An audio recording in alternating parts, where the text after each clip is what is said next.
पहिल्या श्लोकात सांगितलं की ज्ञानलक्ष्मीची क्रीडा करण्याचं स्थान कोण आहे? चैतन्य भूमी. आणि तेच त्याचं माहेरघर, आपल्या स्वभावाचं माहेरघर, कुलगृह. कारण माहेरघर का म्हटलं त्याला तर सदैव आनंदाची क्रीडा ज्यामध्ये चालते, अतिंद्रिय आनंदाची. आणि कीर्ती प्रमोदास्पदम, कशाचं स्थान आहे ते? कीर्ती आणि प्रमोदाचं स्थान. आत्मख्याती कीर्ती आहे. प्रमोद काय सांगितलं? प्रकर्ष आणि मोद म्हणजे आनंद होणं, त्याचं स्थान. म्हणजे निजध्रुवाचा विषय झालेला असताना कीर्ती आणि प्रमोदाचं स्थान होत आहे. वाग्देवी रतिकेतनम, वाग्देवी काय सांगितलं होतं? सरस्वती म्हणजे ज्ञान. ज्ञानामध्ये रती आणि तेच काय आहे? केतन म्हणजे ध्वजा. अशा प्रकारचं जयरमा क्रीडा निधानम महत, ते मोठं जयवंत असं रमेचं म्हणजेच ज्ञानलक्ष्मीच ही जयवंत आहे आणि तीच काय आहे? रमा आहे. आणि त्या ठिकाणी कारण ज्ञानलक्ष्मी आपल्याला रमवते, ज्ञान ज्ञानात ठेवते आणि तेच क्रीडेचं निधान म्हणजे स्थान असं मोठं आहे ते. आणि सर्व महोत्सवामध्ये एक महोत्सव मोठा आहे. कोणतं सांगितलं होतं? सर्वात मोठं एकच महोत्सव मोठा आहे.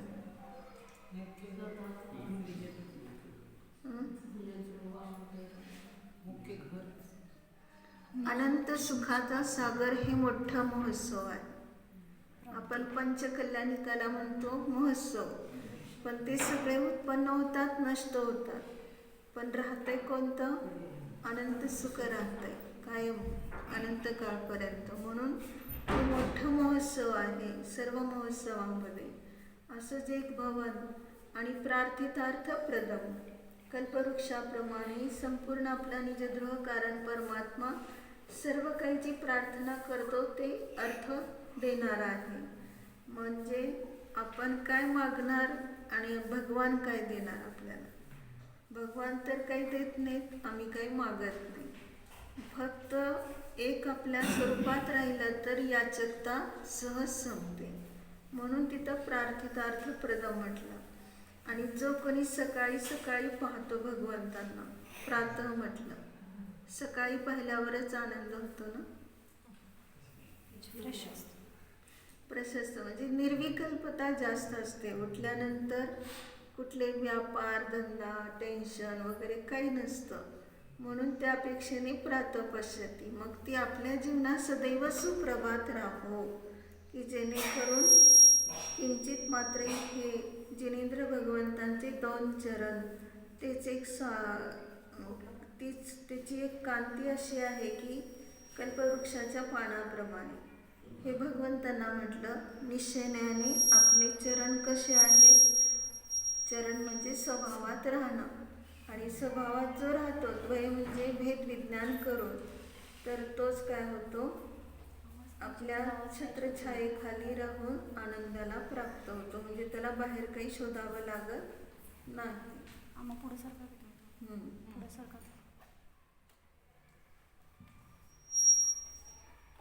दुसऱ्या श्लोकात युद्ध करताना तर हिंसा होते. युद्धामध्ये एकमेकांनी मारले जातात. मग ते युद्ध सुद्धा जिंकलं म्हणतात, म्हणजे मग काय युद्ध जिंकल्यावर आनंद मानला तर का? युद्ध खेळताना विजय होते म्हणजे ना. काय होतं? युद्ध चालत असताना सुद्धा त्या शत्रू पक्षाला जिंकून तुमचा विजय होतो. जय रमा म्हटलं ते का? प्रश्न होय, मला वाटले घातलं म्हटले. युद्ध जिंकल्यावर हिंसा होते, प्रत्येक पक्षाला हरवल्यानंतर आपण त्याच्यावर जय मिळवला असं म्हणतो, त्यामध्ये आनंद वाढतो. ह्याला अपध्यांमध्ये घातलेले जे अनर्थदंडाचे 5 भेद केले त्यातलं अपध्यान जे आहे ते कोणाचा जय व्हावा कोणाचा पराजय व्हावा असा जर विचार आला काहो की धनहानी किसी जय हार न चिंते. छडालामध्ये म्हटले ना, कोणाच्या धनाची हानी व्हावी किंवा कोणाचा जय व्हावा, कोणाचं पराजय व्हावा असं कधीही चिंतन करू नये. आणि युद्ध करावं लागतंय त्यावेळेस सुद्धा त्याचा आपला काही संबंध नाही आहे. आपण म्हणजे वास्तविक रूपाने त्याच्यातले आपण काही कुठलेच विभागवाले नाही. मग त्याच्याविषयी विचार करणं चुकीचं आहे की हे चांगलं आहे ते वाईट आहे किंवा ह्यांनी असं केलं त्याने तसं केलं वगैरे. तर ते सगळं हिंसात्मकच आहे. म्हणून त्याला अनुमोदना द्यायची नाही, त्यात आनंद मानायचा नाही विजय प्राप्त झाला तर. कारण शेवटी परिग्रहाला अनुमोदना झाली, हिंसेला पण आहे आणि परिग्रह म्हणजे राज्य वाढलं त्यांचं, मग त्याला पण अनुमोदना होते. आणि एक प्रकाराने चोरी केल्यासारखं झालं ते. कारण का तर हरण करणं, आता ते लपून केलं नाही पण साक्षात केलं समोर, तरी ते हरणच झालं त्यांचं धन. म्हणून त्यापेक्षाने सुद्धा ते काय होत आहे, चोरी. म्हणजे सगळे 5 पाप दोष लागत आहेत, फक्त हिंसाच नाही. तर हिंसेमध्ये सगळे अंतर्भूत आहे.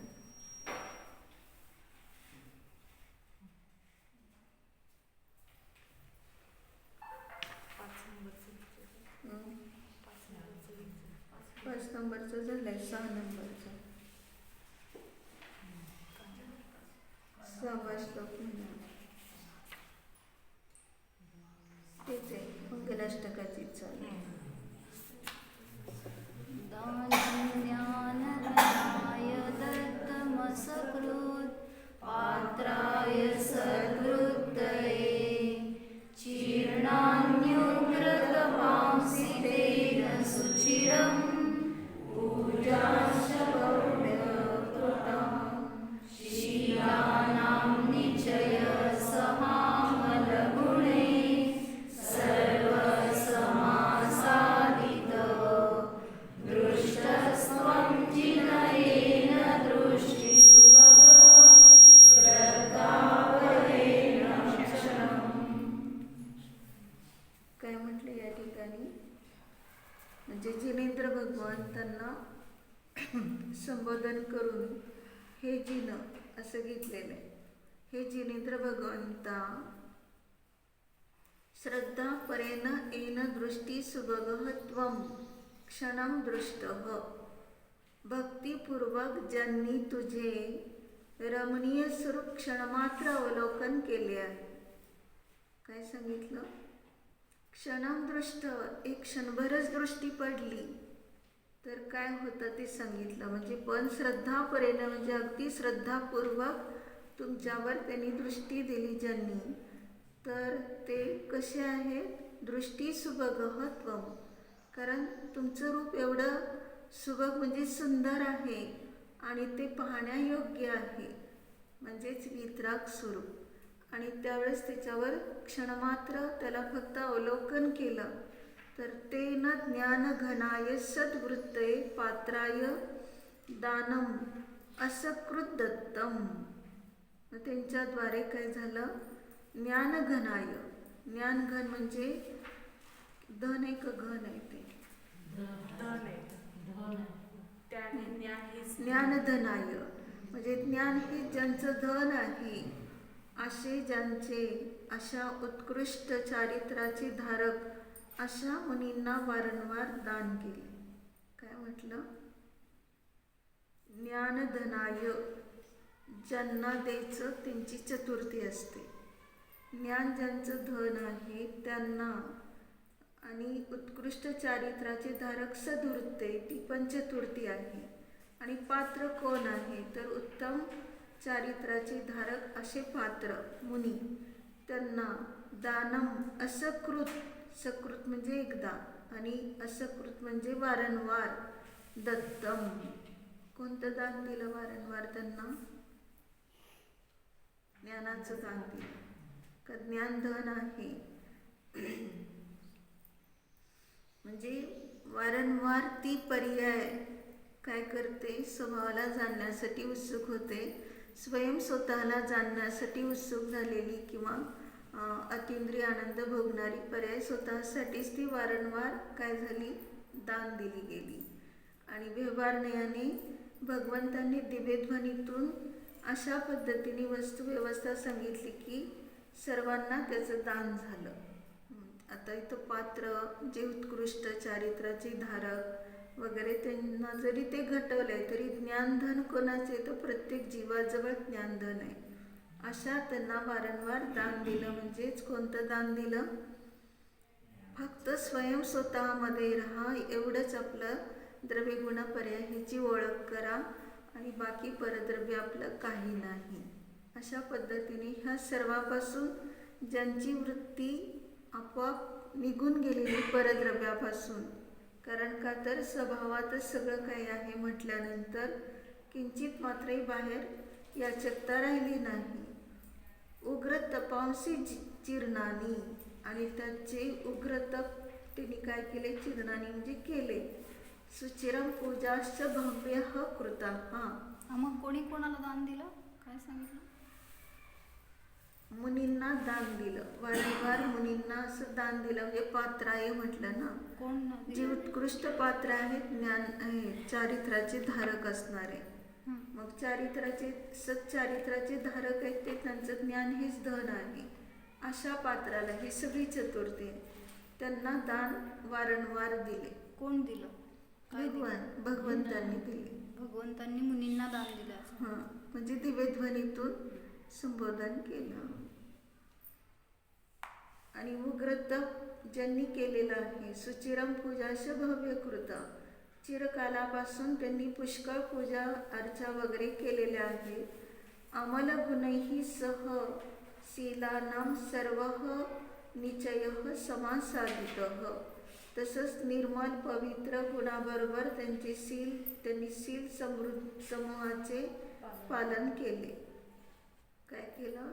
निर्मल गुण, अमल गुण म्हणजेच निर्मल पवित्र अशा गुणांनी युक्त होऊन, शीलानाम म्हणजे जे काही शील समूह आहे, 18,000 शील वगैरे, त्याचा सर्व निश्चय म्हणजे समूह, त्याला समासादित सम्यक रीतीने प्राप्त केलं, पालन केलं.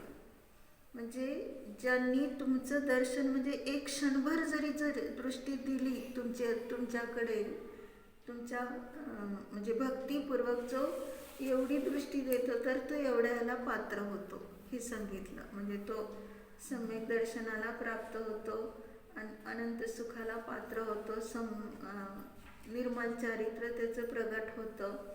अशा रीतीने शील समूहाचं वगैरे पालन करणारा होतो. अशा रीतीने हे सगळं कोण होतं, ज्यांनी भगवंतावर दृष्टी दिली त्यांनाही होतं. भगवंतांची भक्तीने ज्यांनी भक्त आहेत त्याची भक्ती केली. भगवंतांची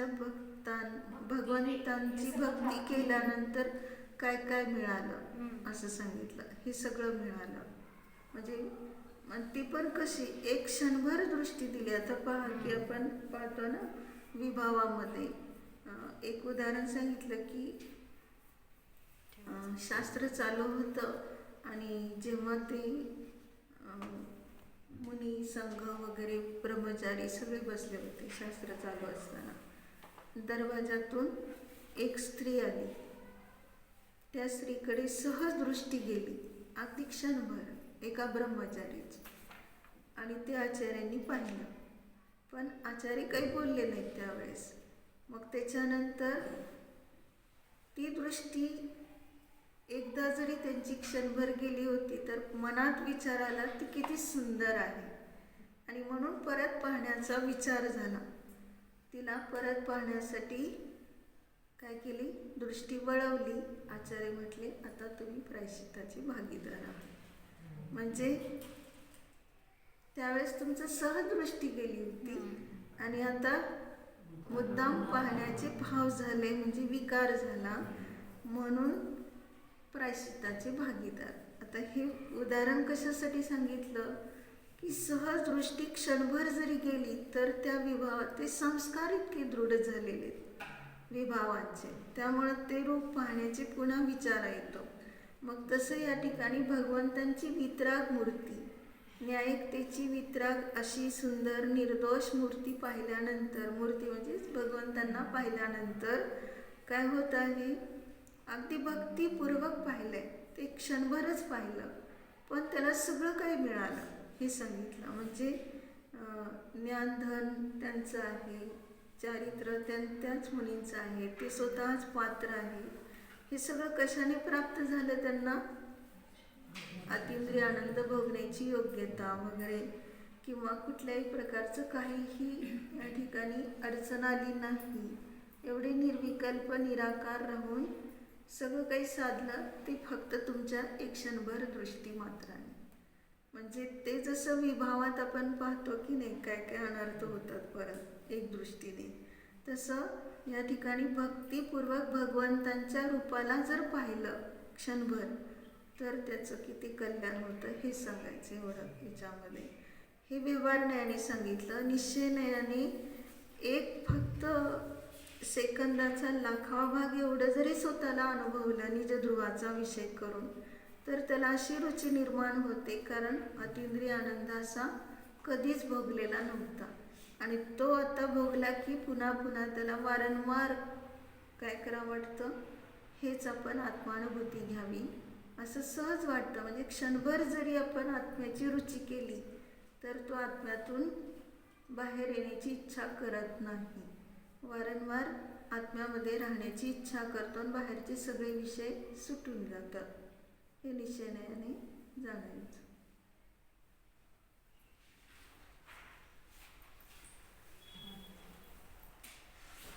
हे जिनं भक्तिपूर्वक ज्याने तुझे रमणीय स्वरूप क्षणमात्र अवलोकन केले आहे, त्याने ज्ञान हेच धन आहे ज्यांचे अशा व उत्कृष्ट चारित्र्याचे धारक अशा मुनींना वारंवार दान केले.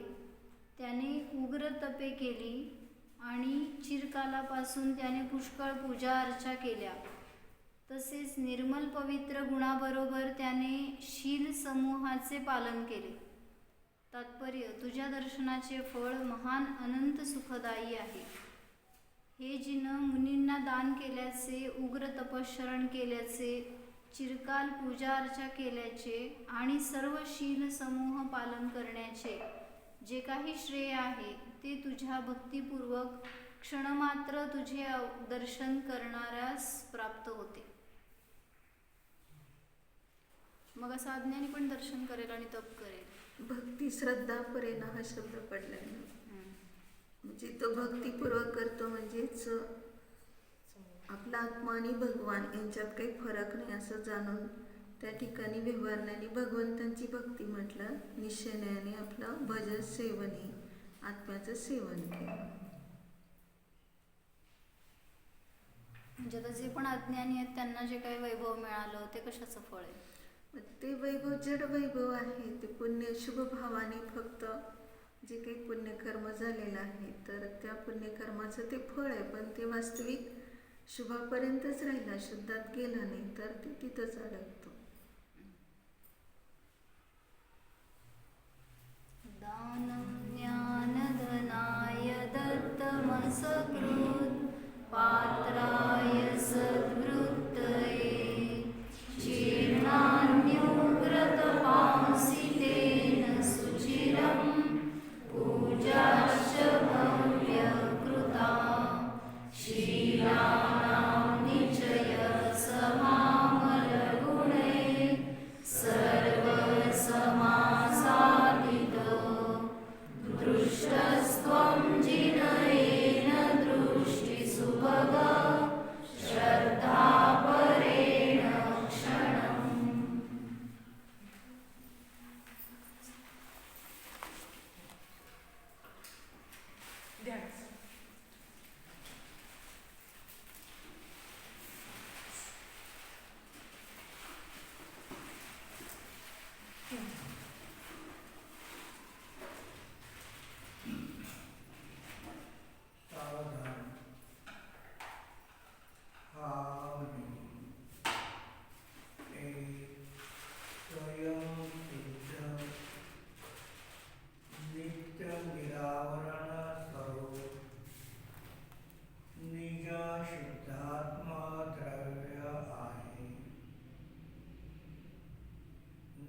निश्चय चतुर आराधनाने स्वयं परिपूर्ण आहे. निश्चय रत्नत्रयाने स्वयं परिपूर्ण आहे. शुद्ध पंचम परम पारणामिक शुद्ध स्वभाव स्वरूप कारण समयसारमय आहे. स्वयंभू स्वरूप आहे. स्वाधीन स्वतंत्र आहे. लोकालोक प्रकाशकत्व केवल ज्ञान ज्योती मात्र शुद्धात्मा स्वरूप आहे. सहज अनंत केवल दर्शन स्वरूप आहे. सहज अनंत केवल ज्ञान स्वरूप आहे. सहज अतींद्रिय अनंत सुख स्वरूप आहे. सहज अनंत वीर्य स्वरूप आहे. सहज निश्चय अनंत चतुष्टयाने स्वयं सिद्ध कारण समयसार स्वरूप निज शुद्धात्म द्रव्य आहे. आहे.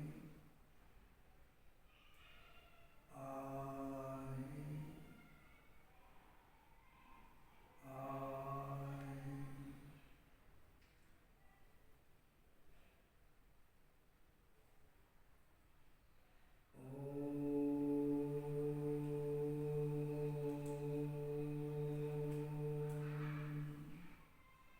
शांति शांति शांति.